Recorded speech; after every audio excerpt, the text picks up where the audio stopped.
വിഷപ്പുകയാൽ മൂടപ്പെട്ട പാകിസ്ഥാനിൽ 11 ദശലക്ഷം കുട്ടികൾ ഗുരുതര രോഗങ്ങളുടെ ഭീഷണിയിലെന്ന മുന്നറിയിപ്പുമായി യുണിസെഫ്. രാജ്യത്തെ ശിശുമരണങ്ങളിൽ 12% വായു മലിനീകരണം മൂലമാണെന്നും റിപ്പോർട്ടുണ്ട്.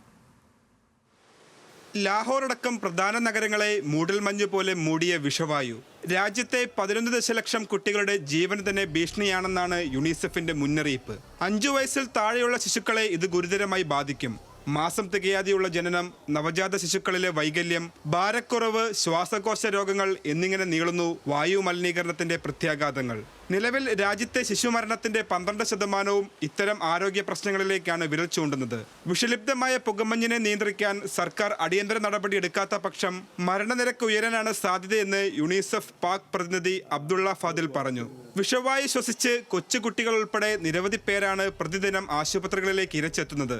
ലാഹോറിലെ കുട്ടികളുടെ ആശുപത്രിയിൽ വാർഡുകൾ നിറഞ്ഞ നിലയിലാണ്. പൊതുയിടങ്ങളിൽ നിന്ന് ജനങ്ങളെ വിലക്കിയും സ്കൂളുകൾ അടച്ചുമാണ് പ്രാദേശിക ഭരണകൂടങ്ങൾ സാഹചര്യത്തെ നേരിടുന്നത്.